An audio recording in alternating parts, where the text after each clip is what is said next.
A'udzu billahi minasyaitonir rajim. Bismillahirrahmanirrahim. Alhamdulillahirabbil alamin wassalatu wassalamu ala asyrafil mursalin wa ala alihi wa sahbihi ajmain. Allahumma la ilma lana illa ma 'allamtana innaka antal alimul hakim. Rabbi shrah li sadri wa yassir li amri wahlul 'uqdatam min lisani yafqahu qawli walhamdulillahirabbil alamin. Okey. Hari ni kita nak cerita tentang kisah Nabi Musa. Kisah Nabi Musa yang terdapat di dalam surah Al-Kahfi. Semua kita selalu baca surah Kahfi sekarang. Alhamdulillah. Jadikan amalan rutin kita untuk malam Jumaat ataupun hari Jumaat kalau kita tak sempat. Tapi di kesempatan yang ada kalau dapat, saban minggu kita baca surah Kahfi kan. Kalau dapat sekali-sekala tambah pula dengan bacaan makna, bacaan tafsir supaya memang betul Al-Quran ni bacaan dia ada berapa? Bacaan Al-Quran ni ada dua. Satu bacaan untuk mendapatkan pahala ganjaran. Dengan baca Quran kita dapat pahala. Satu huruf digandakan dengan 10. Dengan baca Quran kita meningkat keimanan. Tu faedah bacaan biasa. Tapi ada satu lagi bacaan. Ajar Datin. Apa bacaan lagi satu? Bacaan untuk pemahaman. Bacaan untuk tadabbur. Bacaan untuk kita nak menghayati. Lantas dengan menghayati itu kita dapat nak melaksanakan apa tuntutan yang dituntut oleh Allah. Yang perlu kita tahu. Jadi kena ada dua cara baca. Cara baca. Cara yang biasa tu teruskan untuk nak raih pahala, ganjaran, untuk nak meningkat dan menguatkan iman. Tapi kena tambah lagi satu cara baca yang lain, itu bacaan tadabbur, bacaan penghayatan. Macam mana nak cara buat tu? Melalui bacaan tafsir. Kurang-kurang pun bacaan makna pun okey lah. Lama-kelamaan dia akan membawa kita kepada penghayatan yang lebih. Okey, tengok ni. Kalau cerita pasal Nabi Musa, kita start daripada ayat 60. Ada tak dekat depan Ustaz ni? Skrin kita dah. Ada dah kan? Ada Ustaz. Ada dah kan? Ajar Nasimah. Start cerita Nabi Musa ayat yang ke-6. 60 kan? Betul? Betul. Okey. Apa kisah Nabi Musa yang paling orang kata, yang paling kita fahamilah dalam surah Kahfi ni? Ada sebenarnya 3 peristiwa yang besar tentang kisah Nabi Musa ni, betul tak? Ya. Apa dia? Dia berjalan jauh untuk mencari ilmu, nak jumpa dengan hamba Allah. Ya. Betul. Itu usaha gigih dia dalam cari ilmu. Ya. Okey, tapi apa peristiwa besar cerita Nabi Yusuf ni? Nabi Musa. Nabi Musa. Fir'aun itu. Fir'aun tak ada kat sini. Tak ada Fir'aun. Dalam cerita Kahfi tak ada cerita Fir'aun. Sebab dia anggap dia yang tahu semua tu kan. Jadi itu punca. Okay. Tapi sebenarnya kisah Nabi Musa itu pun tak ada dalam surah ni. Ya. Okey. Kisah Nabi Musa dalam surah ni yang paling kita kena faham betul-betul 3 kisah. Okey. Betul. Kan? Ni cantik ni. Pertama kisah naik kapal. Okey. Betul tak? Ya. Tutup cerita pasal dia nak pergi jumpa apa semua tu, itu bukan kemuncak cerita. Naik kapal. Okey, kedua? Bunuh orang. Bunuh orang. Budak. Betul.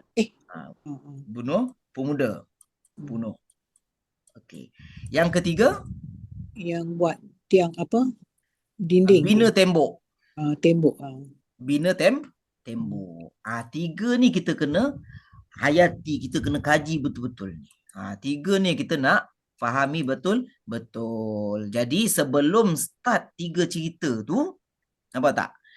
Nabi Musa awal-awal sekali dia tunjukkan kecenderungan dia, kesungguhan dia dalam menuntut ilmu. Nampak tak tu macam mana dia kata kepada di sini tak adalah kata Nabi Khidir kan. Di sini kata abdan ni. Tapi kebanyakan ahli tafsir kata ada kata Nabi Khidir, ada kata Allah yang soleh. Kita letaklah Nabi Khidir lah. Okey. Sebelum dia nak berguru tu, dia dah minta izin awal-awal. Nampak tak ni? Nabi Musa berkata apa? Bolehkah aku mengikutimu dengan syarat engkau mengajarku dari apa yang telah diajarkan oleh Allah kepadamu. Nabi Musa nampak tawaduk, nampak merendahkan diri meskipun dia Nabi yang Ulul biasa. Ni Ya. waktu ni Nabi Musa dah jadi Nabi ke belum ni? Sudah kan? Dah mesti dah jadi Dah Nabi mesti. ni. Dah ada pengikut dia. Sebab dia timbulnya cerita ni sebab pengikut dia bertanya lah kan. Ya. Tapi Nabi Khidir pun dah beri amaran. Ni kaedah menuntut ilmu lah ni. Apa Nabi Khidir kata? Qala innaka lan tastati'. Kamu tak mampu nak sabar. Sebab ilmu yang akan dipelajari ni bukan ilmu biasa. Kalau difahami daripada mata kasar, memang semua orang tak boleh sabar tu. Kan? Tapi ini sudah satu perancangan daripada Allah. Ini bukan ilmu biasa. Bukan, kalau pakai ilmu biasa, semua orang takkan sabar apa yang peristiwa yang bakal dilalui nanti. Okay? Sebab apa point dia? Dan bagaimana engkau akan sabar terhadap perkara yang engkau tidak mengetahui secara keseluruhannya, secara meliputi. Nampak tak? Tapi Nabi Musa dengan sikapnya merendah diri, dengan sikapnya ingin tahu, dengan sikapnya semangat menuntut ilmu, satajiduni insya-Allah. InsyaAllah saya cuba bersabar. Okay? Saya cuba bersabar. Sabar. Lepas tu Nabi Khidir pun nasihatkan, nanti jangan banyak tanya. Kalau nak ikut boleh, tapi jangan banyak tanya sehingga diberitahu. Penting juga tu, ni semua kisah-kisah ataupun ada adab dalam menuntut ilmu. So kita pergi kepada 3 peristiwa tadi. Kita pergi kepada peristiwa. Ni mungkin Ajar Shina, ni mungkin berepisod ni. Banyak cerita ni. Hari ni Ustaz nak cerita yang kita tak pernah tahu je. Okey. Yang kita tak pernah tahu lagi, rupa-rupanya sebenarnya benda ni Allah dah susun cantik dah. Kita tak perasan. Apa dia? Pertama tadi nampak tak ni? Apa ni? Pertama, lalu berjalanlah keduanya hingga mereka naik sebuah perahu. Tapi kalau Ustaz terjemah kapal lah. Perahu ni nampak macam kecil sangat kan? Ya. Tafinah ni besar ni kapal lah. Lalu ia membocorkannya. Nabi Musa berkata, patutkah? Ni kalau pandangan kasar memang tak patut lah, betul tak? Yalah. Kita dah tengah naik ni. Naik dalam macam membahayakan orang. Iyalah. Pandangan mata kasar kita tak menasabah lah. Kan? Tak menasabah. Patutkah engkau membocorkannya sedang akibat perbuatanmu itu menenggelamkan penumpangnya. Sesungguhnya engkau melakukan suatu perkara, ini dah over dah ni. Macam tu lah. Apa ni? Orang tengah naik sedap-sedap, nak berlayar apa semua, tiba-tiba ada seorang bocorkan. Bahaya ni. Bahaya, over ni. Rupa-rupanya kisah ni, kan? Kisah ni Allah dah susun sebiji-sebiji macam mana kisah Nabi Musa sendiri lalui. Faham tak? Ya. Macam mana kisah ni berlaku sekali lagi kepada Nabi Musa, yang mana Nabi Musa pun pernah melalui sebelum ni. Ni ibarat pantulan kepada cerita Nabi Musa sebelum ni. Kat mana tu Ustaz? Cubalah tanya ke Ustaz, barulah semangat Ustaz cerita. Itulah, duk fikir juga ni. Tengok dekat surah apa ni? Surah Qasas. Nampak tak? Dekat surah Qasas. Cuba tengok ayat ke-7. Wa auhayna ila ummi Musa. Dan kami ilhamkan kepada ibu Musa. Susukanlah dia, ardi'i. Dalam pada itu fa idza khifti alai, kalau kamu takut. Ni sekarang ni sibuk ni. Firaun nak bunuh orang, Firaun nak bunuh budak kecil. Takutlah, viral. Jadi mak Nabi Musa takut tak? Takut lah. Okay. Kalau kita sendirilah, macam Ajanes lah, kita sendiri, takut anak kita nanti nak kena rampas dengan Firaun ni, apa kita nak buat? Sembunyikan dia. Sorok lah, betul kan? Ya. Sorok betul. Tapi sorok buah katil ke, sorok atas pokok ke, Tapi apa yang peliknya dekat sini? Jika engkau takutkan suatu bahaya mengenainya dari angkara Firaun, maka letakkanlah dia di dalam peti dan lepaskanlah dia ke laut. Ya Allah. Ke sungai. Tapi Pada ke laut. yam ni dalam istilah Arabnya dia boleh jadi sungai, boleh jadi laut. Oh, bukan laut tu nahar tu kan? Nahar tu sungai. Kan sungai. Bahar laut. Bahar laut. Tapi dia guna perkataan yam. Dia tak guna nahar, dia tak guna bahar, dia guna yam. Okey. Nampak tak? Ya. Sebab dalam peristiwa Mesir ni, kalau kita kata laut, mungkin cerita dia laut merah lah. Ya. Tapi kalau kita cerita sungai dia sungai apa? Sungai Nile. Sungai Nile tu aja, kapal pun boleh masuk aja. Betul tak? Ya. Dia bukan sungai kecil-kecil. Jadi yam ni mengikut bahasanya satu kelompok air yang sangat besar. Okey. Boleh jadi sungai Nil, boleh jadi laut juga ni. Ni bukan terusan tali air kecil, bukan. Besar lah. Okey. Terjemahlah laut. Lepaskan dia ke laut. Ikut munasabah logik akal ni pelik tak pelik ni? Ya, pelik. Sama tak macam tadi? Kan? Kisah dia sama tak? Kisah ceritalah laut.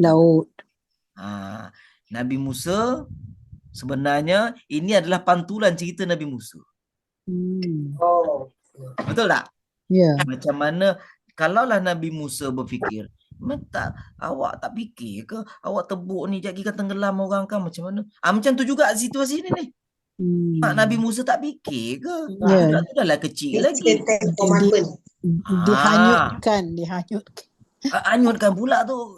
Kalau nak sayang sekali, nak takut sekalipun, soroklah ke tempat lain. Apa hanyut ke laut pula ni? Dimakan ikan paus ke? Sudah. Kita fikir dia tu. Itulah. Sama tak fikiran kita dengan fikiran Nabi Musa? Waktu yang dia bocorkan kapal tu. Mestilah fikir macam tu juga. Betul tak? Jadi dari segi zahirnya memang tak menasabah. Okay, ni nanti kita ulas untuk episod kedua nanti. Kita nak tengok peristiwa seterusnya pula. Okay. Apa peristiwa seterusnya? Peristiwa seterusnya tu Nabi kita pun dah beri amaran dah. Kan aku dah kata kamu tak mampu bersabar kan? Okay. Tapi Nabi Musa tetap memohon maaf. Maaflah kalau macam tu, nanti aku tak tanya lagi lah. Okay. Baik. Seterusnya ayat 74. Fantalaqa hatta idza laqiya ghulaman faqatalahu. Nampak tak? Maka mereka meneruskan perjalanan sehingga mereka menjumpa siapa? Pemuda, lantas dia membunuh. Ni lagi ganas ni. Kan? Tak tahu apa sebab. Tiba-tiba dia bunuhnya seorang pemuda yang tak bersalah. Nabi Musa terkejutlah. Nabi Musa menghukum sekarang ni berdasarkan apa? Berdasarkan dia seorang Nabi. Mestilah seorang Nabi akan menegakkan hukum hakam, betul tak? Ya, betul. Seorang Nabi mestilah menegakkan syariat. Mana boleh bunuh orang sesuka hati macam ni je? Betul. Jadi Nabi Musa ni lah. Patutkah engkau membunuh satu jiwa yang bersih, yang tidak berdosa membunuh orang ni? Sesungguhnya engkau telah melakukan suatu perbuatan yang mungkar ni. Marah Nabi Musa. Pada pandangan kasar kita memang tak menasabah, tak logik, tak masuk akal semula ni perbuatan ni. Betul tak? Jadi topik kita tadi Ustaz kata apa? Semua peristiwa yang Allah susun dalam surah Kahfi ni Nabi Musa dah lalui. Yang dia bunuh orang tu kan. Nampak tak aja? Sama tak? Ya, betul. Okey, dekat mana tu? Cuba kita tengok. Ni tadi ayat berapa ni? 74. Bukan, ni ayat kisah mak Nabi Musa tadi. Fantalaqa. Ayat 7. Surah Qasas. Surah Qasas, okey. Kan? Kisah mak Nabi Musa. Okey. Kisah yang tadi tu pula, yang kita nak kaitkan dengan kisah Nabi Musa tu, ayat berikutnya iaitu ayat ke-15. Ustaz nak tanya sikit. Yang membunuh ni Nabi Khidir ke Nabi Musa? Nabi Khidir lah. Nabi Nabi Musa dah ikut Khidir. je. Ya, ya. Tapi ini kebanyak pendapat ulama tafsir lah Nabi Khidir. Tapi dalam Quran dia tak sebutlah Nabi Khidir ya, disebut hamba je kan. Hamba, ya. Okey. Jadi kisah membunuh tu pun sebenarnya peristiwa yang pernah dilalui sendiri oleh Nabi Nabi Musa. Tengok Betul. kat mana ni? Surah tadi juga. Tapi ayat ke berapa? Ayat ke-15. 15. Wadakhalal madinata ala hini ghaflatin min ahliha fawajada fiha rajulaini yaqtatilan. Dan masuklah ia ke bandar Mesir dalam masa penduduknya tidak menyedari, lalu didapatinya dua orang yang berkelahi. Bergaduh ya. Seorang dari golongannya sendiri dan seorang lagi dari pihak musuhnya. Musuh. Maka orang yang dari golongannya minta tolong. Geng dia lah minta tolong kepadanya, melawan orang daripada pihak musuhnya. Musa pun menumbuk orang tu, terus mati. baru mati orang tu. Sudah kelang kabut Nabi Musa. Okey, peristiwa sama tak? Gambaran dia macam samalah. Kalau orang tak nampak, mesti orang tak tahu jalan cerita, mesti orang ingat Nabi Musa bunuh, betul tak? Betul. Padahal Nabi Musa tak sengaja pun, betul? Ya, betul. Sama jugalah macam tadi, kalau orang nampak daripada orang ni bunuh lah, Nabi Khidir bunuh orang ni, tak betul ni. Okey, cerita yang sama.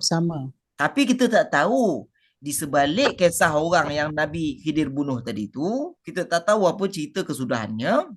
Di sebalik peristiwa yang dialami oleh Nabi Musa ni, kita tak tahu apa cerita kesudahannya.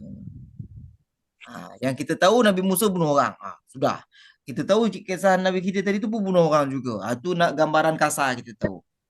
Kita tak tahu akhirnya Nabi Musa ni, sebab peristiwa ni lah akhirnya dia dilantik jadi Nabi. Betul tak? Daripada peristiwa ni dia melarikan diri. Ya. Dia pergi ke Madian. Betul? Ya. Dekat Madian, dia berapa lama dekat Madian tu? 10 dia tahun. bekerja dekat sana. Lepas tu baru dia dilantik menjadi Rasul. Nampak tak? So ada hikmah di sebalik cerita tu. Kita tak tahu. Okey. Itu cerita nombor 2. Ni kisah dia nanti kita sambung lah minggu depan. Ni Ustaz nak kaitkan je dulu. Peristiwa yang berlaku ni dah berlaku sebenarnya pada Nabi Musa. Okey. Kita pergi ke surah Kahfi. Surah Kahfi yang seterusnya. Ya. Okey. Yang tembok tu. Peristiwa mula tadi apa? Kapal. Okay. Bunuh budak. Bunuh orang. Dia bukan budak sebenarnya tau, pemuda. Gulam tu bukan budak ke? Gulam ni ada beberapa makna. Antara maknanya orang dewasa juga. Saya ingatkan budak gulam. Nanti dulu aja. Sebab budak ni, pahaman orang dulu lain. Pahaman orang sekarang, budak ni maknanya budak kecil. Orang dulu budak ni juga makna dia hamba. Okey. Perasan tak? Saya ada budak di rumah, maknanya ada hamba. Hamba lah budak kecil. Mana ada hamba budak kecil aja, mana dia nak buat kerja? Buat suruh hamba. Orang besar lah. Yalah. Kan? So hamba juga kita panggil budak. So budak di sini tak semestinya budak kecil. Okey. Lepas tu kat sini diterjemah pemuda. Nampak tak? Kalau budak kecil lagilah dahsyat. Itulah. Bunuh budak kecil pula tu. Sebelum ni saya ada ingatkan budak kecil belas tahun ke. Baik, jom. Itu cerita yang kedua. Cerita yang ketiga apa? Cerita yang ketiga tembok. Mana tembok? Fantalaqa, maka mereka pun meneruskan perjalanan sampailah dekat sebuah kampung. Kat sini dia buat bandar. Pelik-pelik juga. Korea. Tapi Korea ni kalau kita terjemahkan kampung. Ada juga satu istilah Korea ni di dalam bahasa Arab. Kalau kita perasan kampung ni, kita ingat dah mundur je lah. Tak. Sebenarnya perkampungan ni, kampung ni kadang-kadang diistilahkan untuk sesuatu yang ada mengamalkan, penduduknya mengamalkan pekerjaan sesuatu yang khusus. Contohnya perkampungan nelayan kita panggil. Maknanya di kawasan tu mengamalkan pekerjaan menangkap ikan. Nangkap ikan. Nampak tak? So kita pergi Hmm. kampung juga. Ya. Contohnya kita kata perkampungan atlet. Betul tak? Ya. Kita Ya. bukannya maknanya atlet duduk lautan. Bukan tak? Ya, ya. Atlet tu duduk dekat bandar pun tapi dia panggil perkampungan. Hmm. Jadi makna kampung ni janganlah fikir duduk tersorok je, tak semestinya. So sebab tu di sini dia terjemah bandar. Ya. Kita pula terjemah Korea ni kampung, lepas tu kita nampak kampung tu pula macam tersorok kat Ya. curuk-curuk kan. Tak Ceruk-ceruk. semestinya. Tak semestinya. Okey. Jadi dia masuk ke sebuah bandar tu, mereka meminta makan. Makanan. Minta makan. Jalan jauh dah ni. Okey. Banyak cerita dah jumpa ni, kapal lah, orang kena bunuh lah. Dah jauh lah perjalanan. Lapar lah. Okey, tapi mereka enggan menjamu mereka.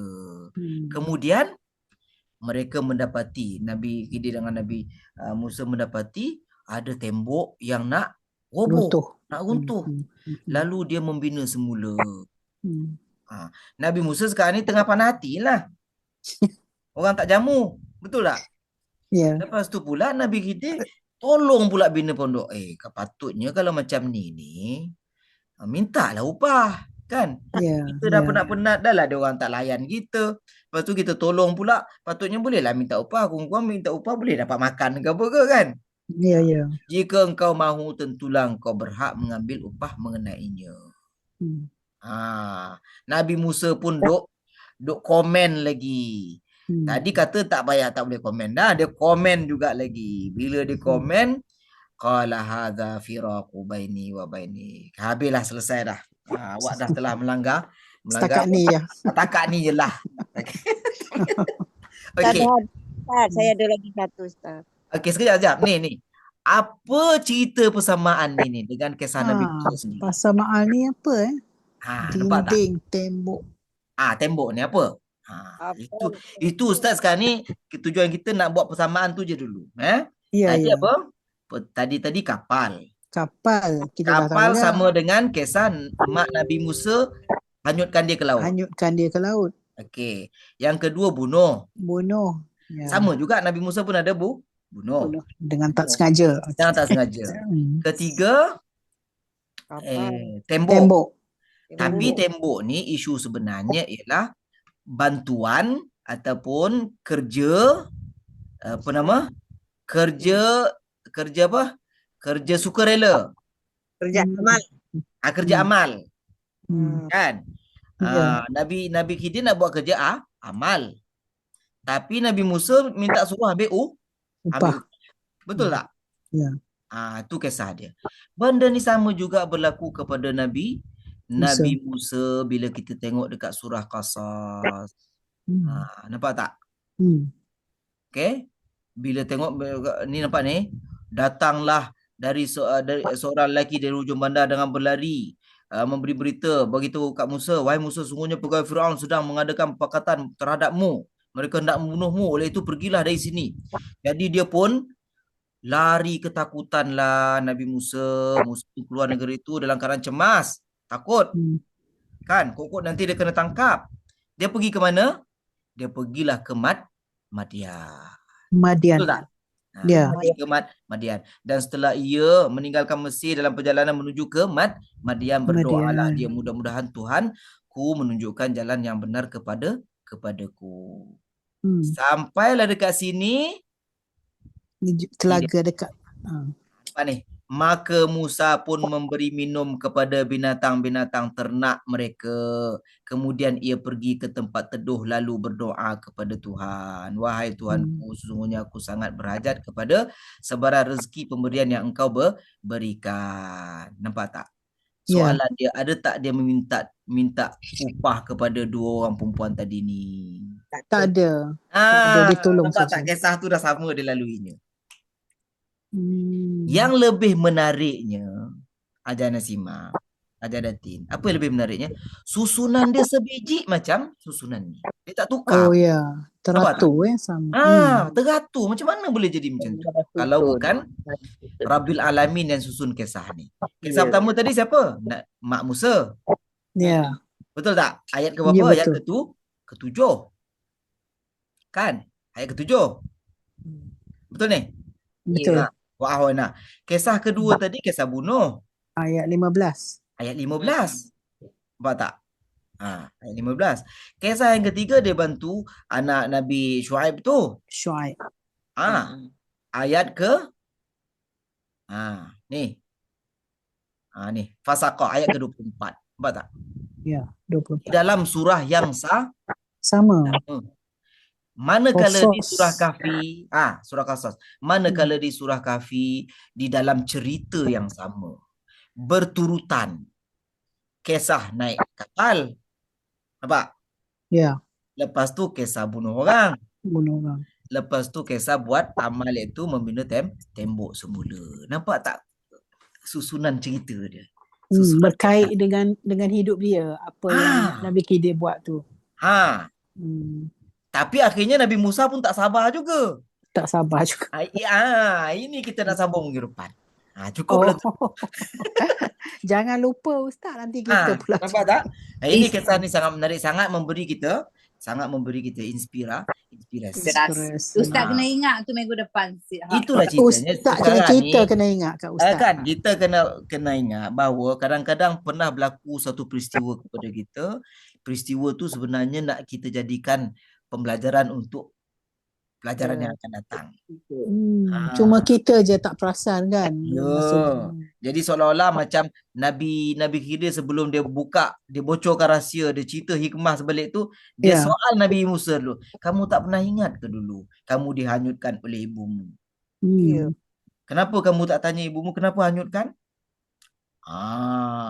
Betul juga. Kalau Ustaz jadi Nabi Musa, Ustaz terfikir juga, betul juga tu. Nampak tak? Sebelum saya ceritakan ni, kamu ingat tak dulu? Kamu tanya ni kenapa tak ambil upah? Kamu ingat tak dulu kamu tolong anak Nabi Shu'aib? Ada tak kamu ambil upah? Betul juga. Nampak tak? Kan? Cerita dia macam berkait. Memang berkait pun, tetapi kita anggap ini satu pantulan cerita zaman sebelum dia Nabi jadi Nabi, selepas dia menjadi Nabi. Dan Allah nak memberi satu pembelajaran yang baru kepada Nabi Musa tentang cerita bab ilmu, cerita bab sabar. Itu penting tu. Ilmu dan sabar. Ilmu dan sabar ni lebih banyak kepada topik ilmu dan sabar ni kat sini ni. Dia ambil daripada kisah realiti kehidupan dia. Jadi realiti kehidupan kita nanti kita kena kaitkan dengan ilmu dan sabar. Itu sangat penting. Baru mengaji 2 minggu dan nak jadi cikgu contohnya, tak ada sabar tu. Yang nak jadi ustaz apa instan pun ada. Ajar Nazimah baru je belajar bab mubtada khabar dah syahid. Tak sabarlah tu. Tu biasa lah Ustaz. Itu tak sabarlah tu. Ini surah Kahfi ni mengajar kita kesabaran. Mengajar kita kesabaran, kita kena sabar sampai cerita lengkap baru kita tanya. Jangan cerita tak lengkap lagi kita dah tak sabar, jangan. Okey, insya-Allah. Nampak tak? Cerita tak lengkap lagi ni. Nabi Musa dah tak sabar dah. Sudah. So ada pembelajaran nanti kita akan kutip daripada kisah ni insya-Allah. So hari ni ingat bahawa tengok keindahan Al-Quran. Tak ada cerita tu yang macam tu tak. Rupanya berkaitan. Itulah, cuma kita je tak nampak. Kita baca tafsiran tu baca tapi tak tahu kaitan. Padahal Allah susun cantik dah, ikut susunan lagi. Daripada dia kecil sampai dia terbunuh orang, sampai dia ditarbiah dekat Madian sebelum menjadi rasul. Lepas tu pula selepas dia menjadi rasul, Allah bimbing lagi dengan satu lagi Nabi diutuskan kepada dia. Kisah kapal, kisah bunuh pemuda, kisah tembok tadi. Nampak tak? Cerita demi cerita. cerita pembelajaran kita boleh manfaatkan. Wallahu a'lam. Alhamdulillah Ustaz, terima kasih banyak-banyak sebab kita Sama-sama, baru kita sambung lagi sedar minggu benda depan ni. insya-Allah. Assalamualaikum warahmatullahi wabarakatuh. Waalaikumsalam warahmatullahi wabarakatuh. Jazakumullah Ustaz. Allah yazikum khaira. Ila liqa. Ma'assalam. Kawan semua. Assalamualaikum. Assalamualaikum. Ada lagi satu nih. Terima kasih banyak.